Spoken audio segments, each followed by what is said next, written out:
The Clockwork Vale, Episode 1, The Girl Who Fell with the Stars. Valeria, once dominated by the ancient titans, has shifted into an era of fading magic and rising technology. The age of the Starborn, humans blessed by celestial power, is nearly forgotten. Airships glide above fractured ruins, and the Empire grows fat on relics and rumors. In the quiet valley city of Orenvale, Kael, a 17-year-old apprentice clockmaker with a mechanical arm, toils in the workshop of his mentor, Master Trenin. Kael's life is predictable, repairing watches, dreaming of the stars, and hiding from memories of his parents' death in a mining collapse. That changes one night when a meteor flashes across the sky and crashes through the glass dome of the Horologist Guild. Inside the crater, a mysterious girl, no older than Kael, unconscious and glowing faintly with starlight. Her only mark is a star-shaped sigil on her palm. No name, no memory. Kael, struck by an inexplicable sense of connection, takes her in. He names her Lyra. But the moment she awakens, strange phenomena ripple through Orenvale. Clocks stop. Shadows twitch, and Kael begins to dream of a castle floating in the sky. As Kael helps Lyra recover, he notices odd behavior. She speaks an ancient dialect in her sleep, reacts instinctively to devices that baffle even senior horologists. And one night, she disappears entirely for 5 hours, returning confused and scared, claiming to have seen a world frozen in glass. Meanwhile, far beyond the valley, the Empire takes notice. A girl has fallen with the stars, and the Chronoguard are mobilized. Episode 2, The Pendulum Swings. Lyra struggles to fit into Orenvale. Her amnesia is frustrating, but her instincts betray a royal upbringing. She speaks in a forgotten dialect and unconsciously manipulates time. A shattered vase reassembles itself in her hands. Kael's minor wounds heal instantly. Master Trenin grows suspicious. In private, he warns Kael. Starborn brings storms. As strange time anomalies increase, looping birds, reversed rainfall, aged infants, the Empire dispatches Inquisitor Vane to Orenvale. Vane, cold and calculating, bears a mechanical eye that sees the timelines unraveling. Lyra is terrified of him. Flashbacks haunt her. Screams, betrayal, a golden throne. She remembers a name, Valen. Kael and Lyra become closer. They visit ancient skywatch towers, explore forgotten ruins in the woods, and begin decoding fragments of star script Lyra finds oddly familiar.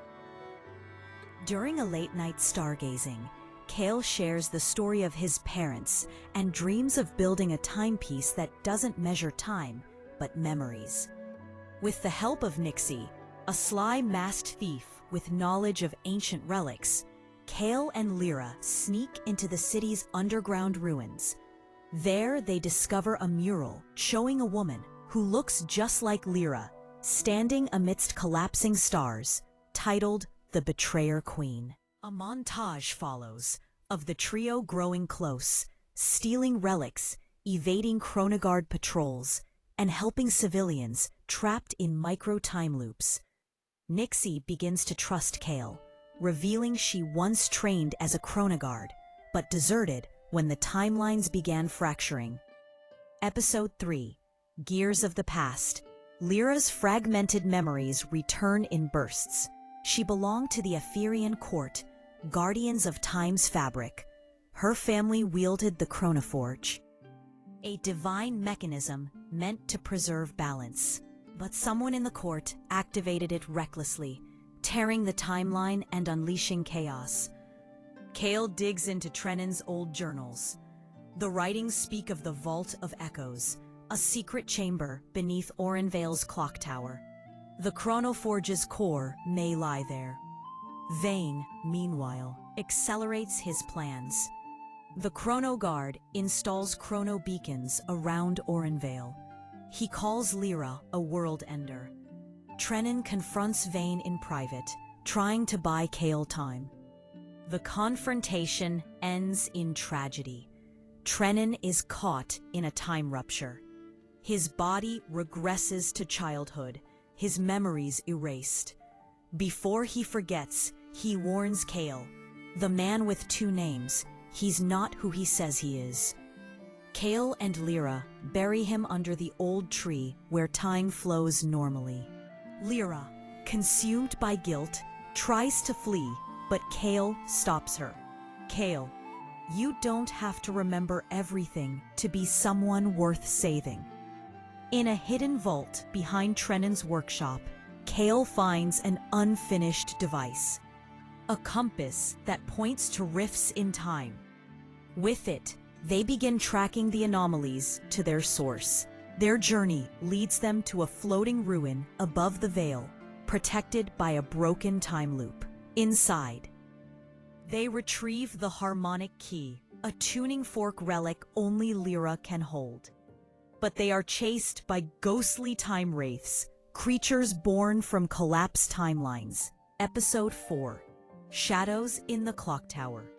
Kael discovers a way to open the vault using the harmonic key hidden in Trenin's broken timepiece.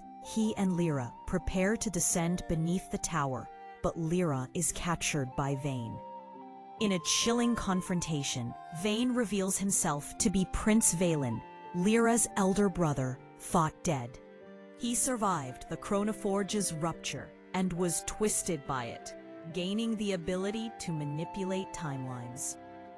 He accuses Lyra of betraying their family, claiming she activated the Chronoforge. Lyra denies it, but doubt gnaws at her. Vane's plan: merge all timelines into one perfect reality, using the Chronoforge core. Sacrifices are necessary.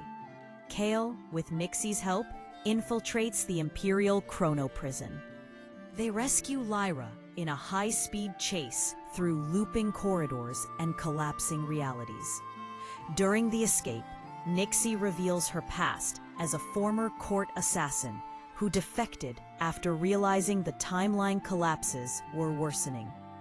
Lyra's powers grow unstable. Time flickers around her. Kael's arm corrodes in seconds. Lyra begs him to abandon her. He refuses. Kael, you're not broken. You're a miracle. They share a kiss beneath the stars, unsure if time will ever allow another. They prepare for the final confrontation, recruiting exiled horologists, salvaging broken relics, and planting harmonic disruptors around Vale. Episode 5, The Hourglass Breaks. Vale is evacuated. The skies fracture. The final battle begins atop the crumbling clock tower. Vane wears chrono armor, forged from fractured timelines. He offers Kael a twisted deal. Join him, and they can restore Kael's parents and Trenin. Kael hesitates, but Lyra reminds him the past cannot define the present. They clash, a symphony of gears and starfire. Flashbacks intercut. Lyra's childhood, Kael's loneliness. The moment they met, Kael uses the harmonic key to unlock the vault beneath their feet. Inside, the dormant Chronoforge core. Within the vault, they witness temporal echoes of multiple timelines. Kael as a soldier, Lyra as a queen. A world where Trenin becomes a tyrant. They must choose which truth to anchor. Vane descends into madness. Lyra, finally embracing her power, confronts him with compassion. I didn't fall to destroy the world. I fell to fix what we broke. With Kael's help, she initiates the Chronoforge's healing sequence. The vault implodes in a burst of starlight. Final episode, When the Clock Strikes Hope. The tower explodes in light. Time stabilizes. Fractured realities collapse into one true world. But Lyra begins to fade, her purpose fulfilled. She kisses Kael goodbye. "Thank you for naming me." Kael, refusing to lose her, sacrifices his own essence to anchor her to this timeline. His body is absorbed into the Chronoforge. Years pass. Vale rebuilds. Lyra leads the Horologist Guild. Nixie becomes captain of the reformed Chronoguard. Peace reigns. One day, at twilight, Lyra hears the tick of a familiar watch. A traveler enters the guild, missing one arm, wearing a worn aviator's coat, holding a clock that ticks forward and back. It's Kael. Time, it seems, has a heart of its own. They embrace under the starlit sky, a new age beginning.